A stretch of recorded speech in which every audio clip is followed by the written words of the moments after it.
ये दरवाजा लगा दे.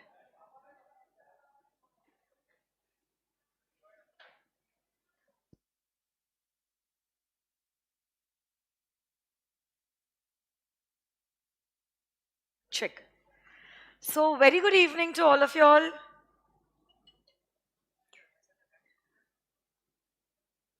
Hello, everyone. So, it's good to see you all after such a long time. बाकी सारे बच्चों को भी बोल दो कि मैं लाइव आ चुकी हूँ. And missed you all so much from the past few days. तो जैसे आप जानते हो कंपनीज एक्ट में हमारा चैप्टर 1 to 8 का रिवीजन ऑलरेडी हो चुका है और अदर लॉज में हमारा आईओएस हो चुका है. आज हम लोग टेस्ट लेने वाले हैं of chapter number 5 and chapter number 6. पिछले कुछ दिन आप लोगों की त्रिशूल बैच की छुट्टी थी जहां पे मैंने आपको बताया था you all were supposed to do the self study. I hope आप लोगों ने अच्छे से सेल्फ स्टडी की होगी. अब आज तो वैसे खैर समझ में आ ही जाएगा आप लोगों ने टाइम पास किया है या पढ़ाई की है after this particular test. So you know how the rules are of this particular game. हम लोग kahoot.it पे टेस्ट लेने वाले हैं. So I request everyone of you all to please log in to kahoot.it और हमारे game का जो पिन है वो है 6707247. 6707247. You either log into kahoot.it या तो आप Kahoot ऐप पे भी जा सकते हो जैसे आप कंफर्टेबल हो. ऑलरेडी 124 पार्टिसिपेंट्स आ चुके हैं. Welcome Anjali, Vidhi, Aditya, Dhruv, Shikhar, Samta Shah, Rinki, Akshata.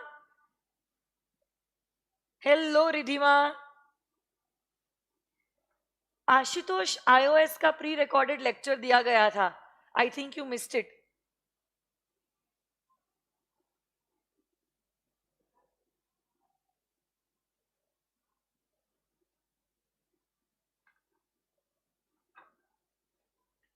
I'll just tell you where iOS was. Just 1 second. मैं बता देती हूँ आप लोगों को iOS कहाँ था.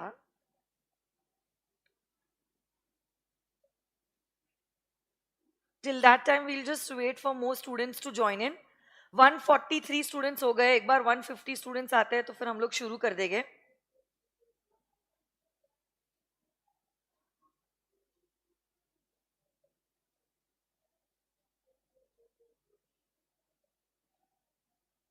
वन 146 स्टूडेंट्स आ चुके हैं.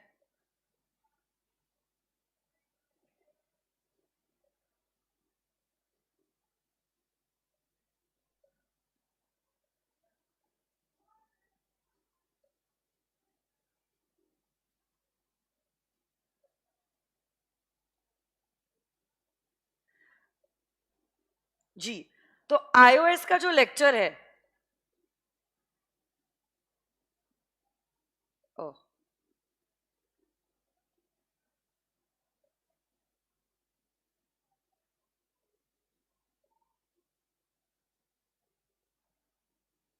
हुआ है या नहीं हुआ.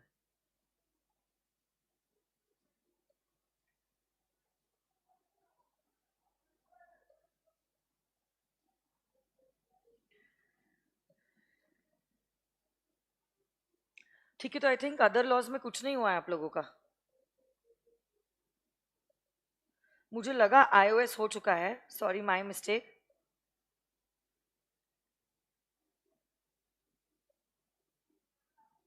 तो आप लोगों का अभी तक क्या क्या हुआ. आई थिंक कंपनीज एक्ट का चैप्टर नंबर 1 से लेकर आप लोगों का चैप्टर नंबर 8 हुआ है ना. That's the thing that is done. And right now we are doing the test of chapter number 5 and chapter number 6. Let's start the test now. There are already 160 participants. हाँ Vaibhavi, I know it's my mistake, so sorry.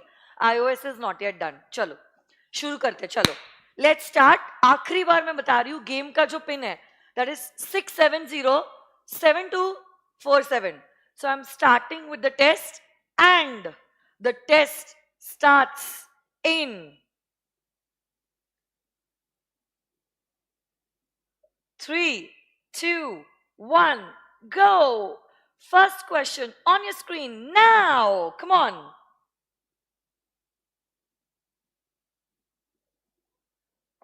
30 seconds, come on, to answer this question. Jaldi, jaldi, jaldi, jaldi, jaldi. जल्दी जल्दी जल्दी जल्दी जल्दी जवाब चाहिए मुझे.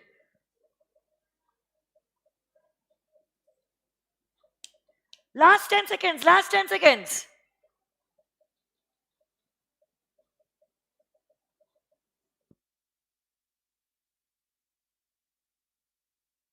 So time is up, and the correct answer is 35%.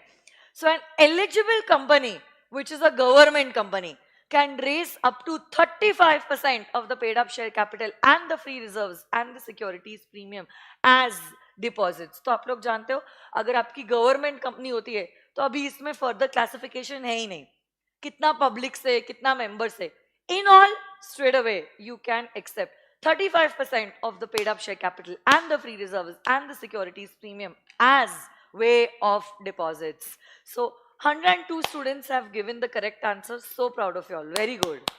Ooh, let's move on to check किस बच्चे ने सबसे पहले सही जवाब दिया था. So let us check out the scoreboard. The scoreboard में सबसे पहले रीशु and then समता. समता आज फेस टू फेस अटेंड नहीं कर रही है, वर्चुअली अटेंड कर रही है.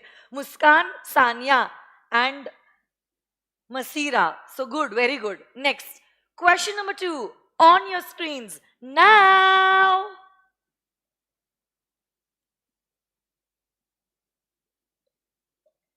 Copy of the circular to the ROC has to be filed by the company at least dash days before the issue. Come on guys.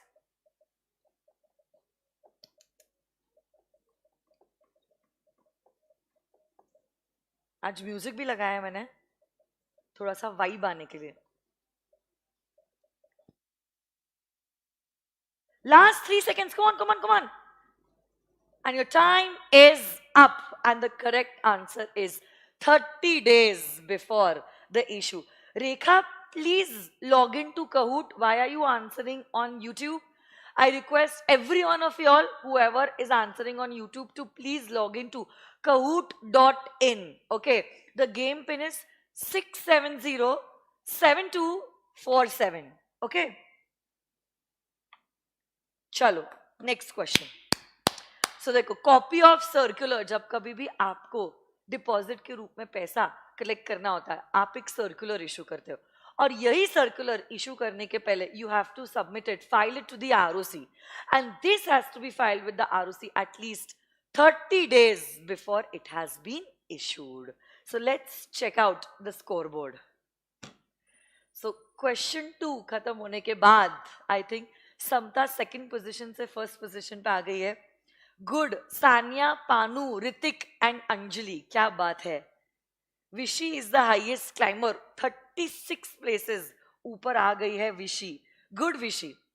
अब जाते हैं to question number 3 on screens now. Come on.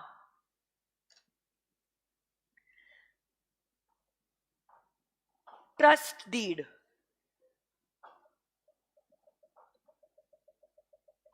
has to be executed between the company and the trustee of depositor in form number. क्या खट replies आ रहे हैं. Rohit, music सुनाई नहीं दे रहा है बिकॉज ऑक्सकॉट कनेक्टेड नहीं है. आप बोलो तो कनेक्ट कर लेती हूँ. Last 3 seconds. Come on guys. And your time is up. And the correct answer, oh my god, the form numbers में बड़ी दिक्कत लग रही है मुझे आप लोगों की, क्योंकि यहाँ पे बहुत कम बच्चों ने सही जवाब दिया है. The correct form number is DPT2 और मेजॉरिटी किड्स ने DPT3 जो है वो जवाब दिया है. So I think you all are not able to recollect the form numbers. अभी आप लोग लिमिट्स चार्ट के वजह से टाइमलाइन के आंसर्स तो सही दे रहे हो, बट अभी ये जो फॉर्म नंबर का आंसर है, मेजॉरिटी बच्चों ने गलत जवाब दे दिया. ठीक है, चलो कोई बात नहीं, यहाँ पे गलत जवाब दिया है चलेगा, एग्जामिनेशन में आप लोगों ने गलत जवाब नहीं देना है. तो आप लोग जानते हो, आप लोगों को एक डिपॉजिट ट्रस्टी अपॉइंट करना होता है, और इसी डिपॉजिट ट्रस्टी को अपॉइंट करने के लिए आप एक ट्रस्ट डीड एग्जीक्यूट करते हो. ये ट्रस्ट डीड जो आप एग्जीक्यूट करते हो, this is executed in form number DPT2. I think इसके बाद गया आशुतोष, ऐसा नहीं करना चाहिए था आपने. कोई बात नहीं, चलो एग्जामिनेशन में ऐसी हड़बड़ी मत करना, नहीं तो बहुत रिस्की हो सकता है. इंस्टीट्यूट कहेगा भाई 6 महीने बाद वापस से आ जाना है ना. So just make it sure, deposit trust deed is executed in form number DPT2. जिनका गलत जवाब आया है, make a note of it, write it in red colour की पेन, सो दैट नेक्स्ट टाइम जब आप ये चैप्टर करोगे, सबसे पहले यहीं पे आपका ध्यान जो है वो हाईलाइट होगा, और आगे जाके आप गलत ना करो. Let's see, I think score board पूरा हिल गया होगा, क्योंकि मेजॉरिटी बच्चों ने यहाँ पे गलत जवाब दिया है. Let's check it out. Oh my God, मेरे को लगा ही था. So I am so proud of you Khushi Oswal, आपने नंबर 1 पोजीशन सिक्योर कर दिया. Good Mukesh, Divya, Jayshree and Akanksha, I am so proud of you. And Arjun, आपने 61 प्लेसेस क्लाइम किए हैं. Good job, way to go. चलो अगले क्वेश्चन की ओर बढ़ते हैं. जिन्होंने गलत जवाब दिया है, make it sure you are making a note of it where you went wrong, और एग्जामिनेशन में प्लीज ऐसा कुछ सवाल आया तो गलत जवाब मत देना. ओके चलो नेक्स्ट आ जाइए. Question number 4 on your screens now. आवाज क्या?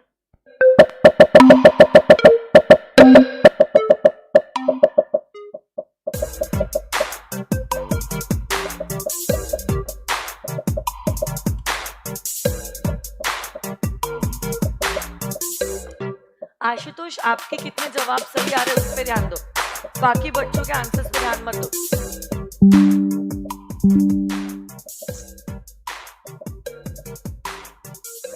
And your time is up. ओ, मुझे लगा था इसमें कोई भी गलत जवाब नहीं देगा, फिर भी कुछ बच्चे हैं जिन्होंने गलत जवाब दिया है. Penal rate of interest in case of default in repayment of deposits for overdue period is 18%. So my dear friends, the penal rate of interest is 18%. ये रूल्स में दिया गया है, पता होना चाहिए आप लोगों को, हमने क्लास में भी इसको बहुत अच्छे से किया है.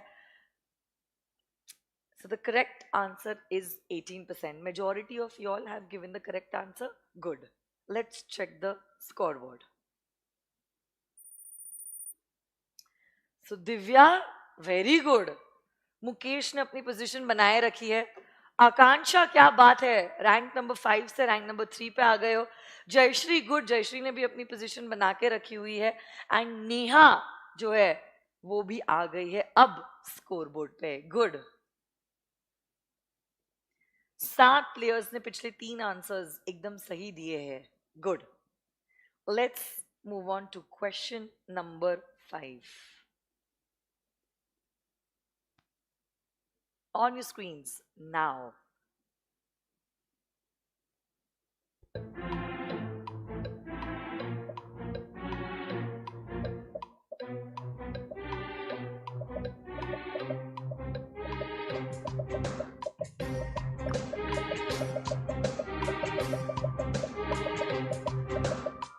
Last 10 seconds.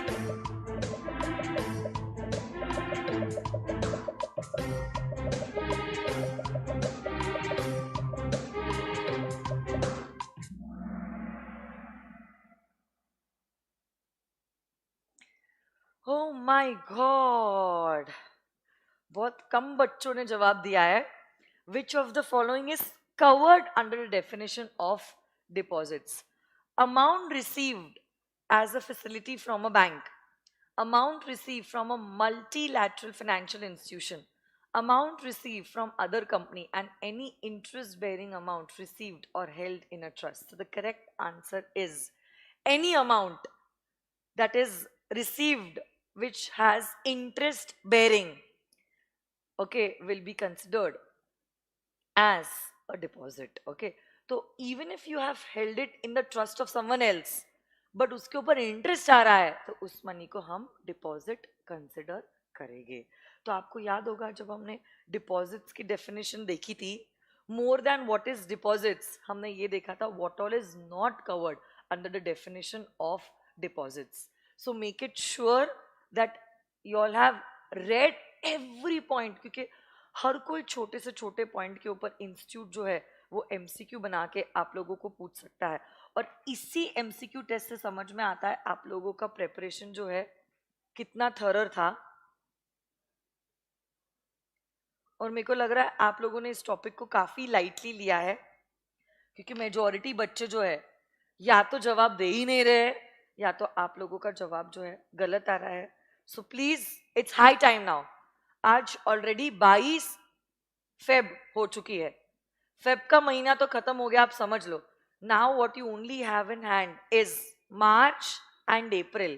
मई में तो आपकी एग्जामिनेशन शुरू हो रही है. ये देखिए, deposits means any receipt of money, any receipt of money, any receipt of money, excluding any amount received by central government, state government, local authority, foreign government, any loan that you obtain from a bank, any loan that you obtain from a public financial institution, inter corporate borrowings को भी हम deposit consider नहीं करेंगे.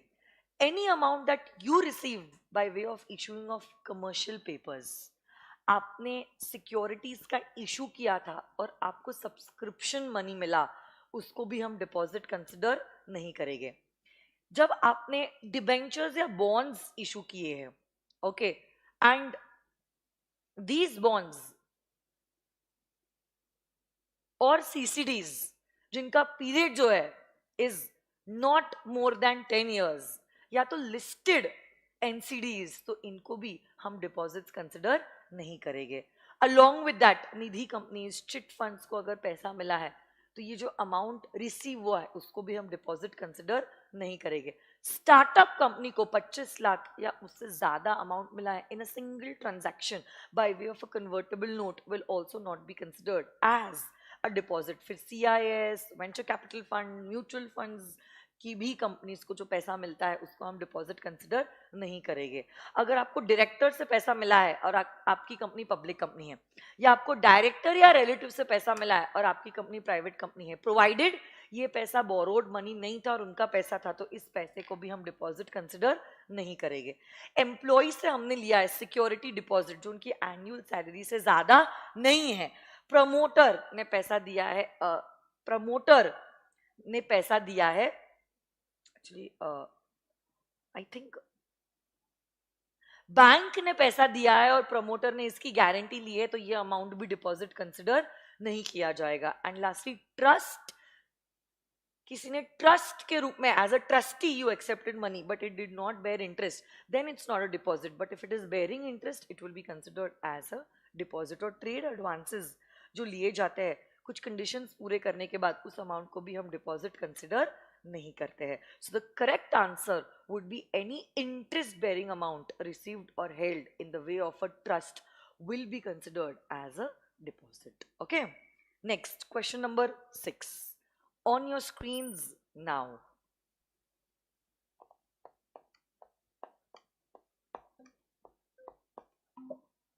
Oh, इसके options कुछ गलत है.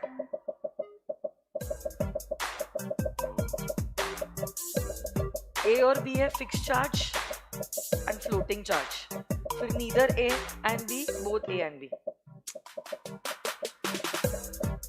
आई don't know how you all will answer this now, but थोड़ा सा कॉमन सेंस लगाना जवाब देते वक्त.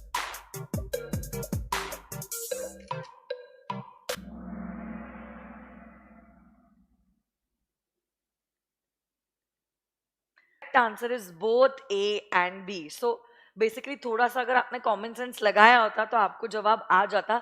Charges are of two types, fixed charge and floating charge. Any charge that is created on an identifiable asset is known as a fixed charge, whereas any charge that is created on a class of assets is known as a floating charge. So charges includes both fixed as well as floating charge. The correct answer should be both A and B. I know the options are wrong, Arjun. So that is what I told you all. You need to answer to this question with a little common sense. Okay, to err is human. I am a human being. हो जाता है कभी कभार गलती है ना, but common sense अगर apply करते, आई थिंक देखो 115 बच्चों को सही जवाब अगर आया ही है तो उन्हें समझ में आया ही होगा कि सवाल क्या पूछना चाहता है, वो मेरे भावनाएं समझ गए, है ना. चलो next question number 7 on your screens now.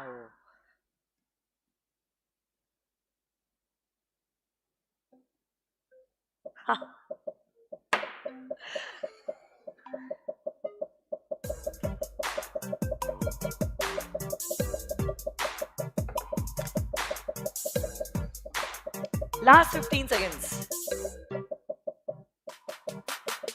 Last 10 seconds.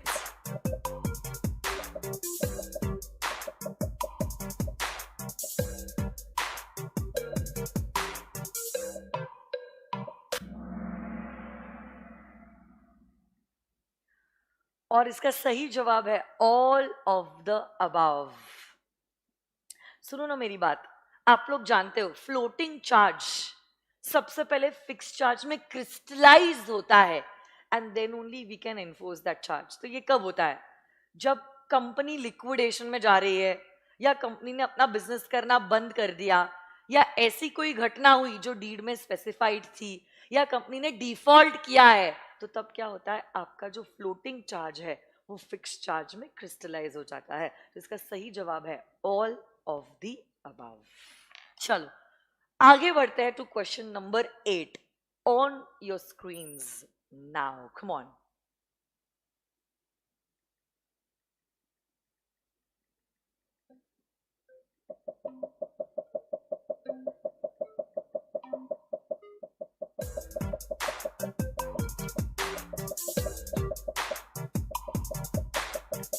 चलो यार, ये तो बहुत बेसिक क्वेश्चन है यार, इसका तो जवाब आपको आना ही चाहिए.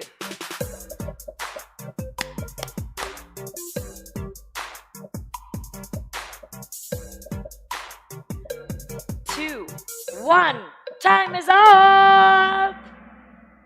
So the company is under an obligation to register the charge with the ROC within a period of 30 days from the creation of the charge. Her company को कंपल्सरी होता है हर कोई चार्ज जो क्रिएट किया गया ऑन एनी एसेट, चाहे वो tangible है इनटैंजिबल है, इन इंडिया है आउटसाइड इंडिया है, कि उसको ये चार्ज आरओसी के पास रजिस्टर करना होता है इन फॉर्म नंबर CHG1 और CHG9 with in a period of 30 days from the creation of charge. और मेरे प्यारों बच्चों, मैक्सिमम बच्चों ने सही जवाब दिया है, 143 kids. So proud of you all, very good. Very basic question but an important one. So let's see the scoreboard, क्योंकि 8 क्वेश्चंस हमारे ऑलरेडी हो चुके हैं.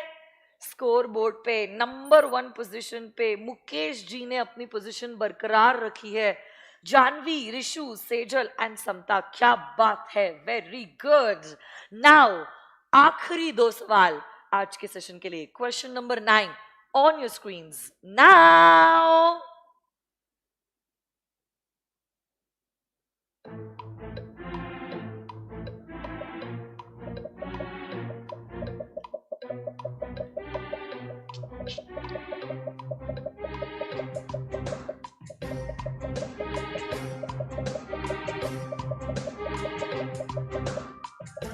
Last 10 seconds.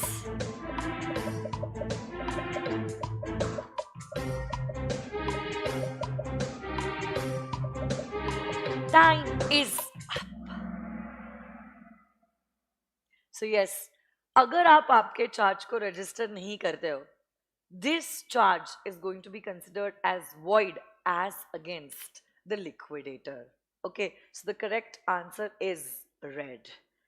चलो अब हमारा आखिरी question test on chapter number 5 and 6 के ऊपर, और ये रहा आपके आंखों के सामने। मेक इट श्योर सबसे पहले सही जवाब आप लोगों को देना होगा। The question is on your screen now. Oh awesome question है, ऑसम। बहुत इंपॉर्टेंट सवाल है, बहुत important. Eligible company deposit chapter.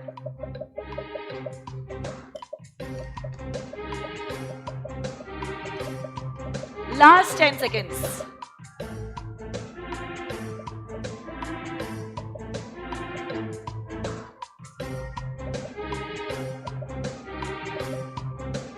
Time is up.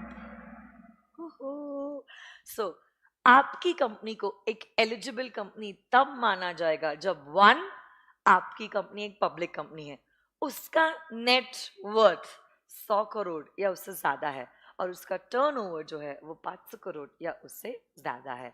So, तब आपकी कंपनी को एक एलिजिबल कंपनी माना जाएगा and you will be able to accept deposits from the public, from those people other than your members. तो कोई भी ऐरी गैरी कंपनी को हम अलाउ नहीं करेंगे जनता से डिपॉजिट के रूप में पैसा एक्सेप्ट करने के लिए। आपका नेटवर्थ कम से कम 100 करोड़ होना चाहिए, या तो फिर आपका टर्नओवर कम से कम 500 करोड़ होना चाहिए। ऐसी कंपनीज जिनके लिए ना नाम, शान, गुडविल सब कुछ है, ऑब्वियसली बात है कांड करना थोड़ा कम पॉसिबिलिटी है। And that is why only eligible public companies are allowed to accept money in the form of deposits from people other than the members. Okay, so सारे questions हमारे हो चुके हैं। Let's see what is the final score. तो podium की ओर बढ़ते हैं और देखते हैं कौन है हमारे shining stars. Let's check it out. So podium पे rank number 3 is Anjali. Ho. Rank number 2 is Samta, and rank number 1 tan Janvi and Mukesh, and I don't know और एक कौन बच्चा था। आपको भी बहुत बहुत congratulations. क्या बात है, wonderful. So congratulations to everyone who has scored either 7, 8, 9 and 10, and for others whoever have scored less than 7, you all will really need to work hard. Okay, so now time is really less and syllabus is huge. Make it sure you are utilizing every minute एकदम efficiently. Okay, तो आप लोगों को समझ में तो आ ही गया होगा कितने बच्चों ने क्या क्या सही जवाब दिया है। जहां कहीं पे भी आप गलत हो, make it sure that you are correcting yourself so that you do not repeat this mistakes in the examination. और एक छोटी सी अनाउंसमेंट मुझे आप लोगों को करनी है। फ्राइडे के दिन, ओके, फ्राइडे के दिन I will be uploading a lecture which will be comprising of the Indian Contract Act and the General Clauses Act. Okay, Indian Contract Act और General Clauses Act कवर होने वाला है Friday के दिन। तो Friday के दिन जब मैं अपलोड करूंगी, make it sure Saturday, Sunday, Monday, Tuesday में you all are watching that lecture, and then we will be meeting again on next Wednesday. Okay, तो फ्राइडे के दिन आपको इंडियन कॉन्ट्रैक्ट एक्ट और जनरल क्लॉजेस एक्ट का 1-to-1 revision देखना है। Revision देखने के बाद आपको आपकी टेक्स्ट बुक्स लेनी है, 1-to-1 रीडिंग, लर्निंग, रिव्यूइंग करना है हर एक सेक्शन का, इंडियन कॉन्ट्रैक्ट एक्ट का भी और जनरल क्लॉजेस एक्ट का भी। ये आपको कब तक करना है? सैटरडे, संडे, मंडे, ट्यूसडे तक। वेडनेसडे के दिन हम वापस से मिलने वाले हैं, और इस वेडनेसडे मतलब जो कमिंग वेडनेसडे रहेगा, आपका कहूट का टेस्ट रहेगा on Indian Contract Act and the General Clauses Act. Okay, so make it sure you are making a note of this. Friday के दिन Indian Contract Act और General Clauses Act का lecture आपके पास Saturday, Sunday, Monday, Tuesday 4 दिन है। divide the acts into 4 days and make it sure इन 4 दिनों में, okay और वेनेसडे का दिन भी आपको सुबह का समय मिलेगा क्योंकि वेनेसडे के दिन हम वापस से 7:15 7:30 बजे के आसपास मिलेंगे, तो वेनेसडे भी है आपके पास, 5 दिन है आप लोगों के पास। मेक इट श्योर ये 5 दिन आप यूटिलाइज कर रहे हो 1-to-1 reading, learning and reviewing of 2 other laws, Indian Contract Act and the General Clauses Act। आप लोग जानते हो चारों अदर लॉज में से, चारों भी अदर लॉज में से 4 अदर लॉज है, Indian contract act, negotiable, general clauses act and iOS. चारों भी अदर लॉज में से माय डियर फ्रेंड्स सबसे ज्यादा वेटेज जो है आप देख सकते हो आपके खुद के आंखों से is given to the Indian contract Act 1872। सबसे ज्यादा वेटेज इंडियन कॉन्ट्रैक्ट एक्ट 1872 का है। आप अगर रियलाइज करोगे कम से कम 9 मार्क्स, और कभी कभार नहीं, इनफैक्ट बहुत सारे अटेम्प्ट में मई 18, मई 19, नवंबर 19, जैन 21, जुलाई 21, दिसंबर 21, मई 2022, 12 मार्क तक के भी सवाल इंस्टीट्यूट ने पूछे हैं on the Indian contract act and the negotiable instruments and sorry on the Indian contract Act 1872।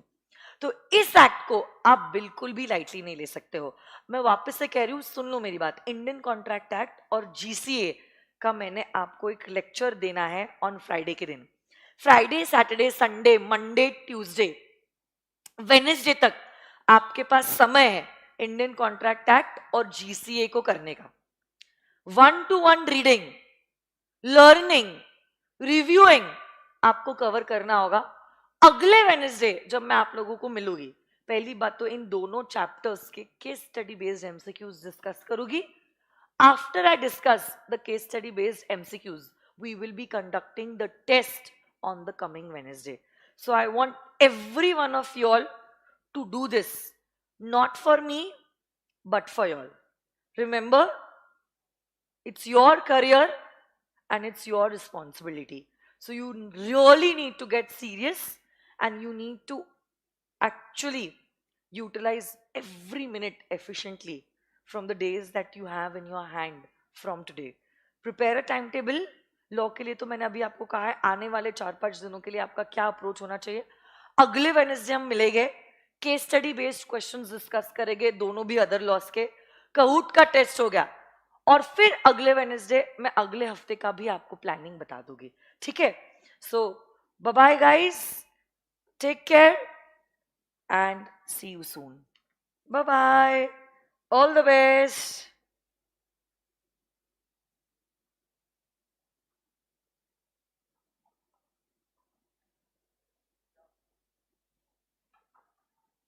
Bye bye Mukesh, bye bye Sumit, bye Dhruvi, bye bye Vaibhavi, every one of you, tata, bye bye, study well, see you soon, see you on coming Wednesday and recorded lecture on Friday, bye bye.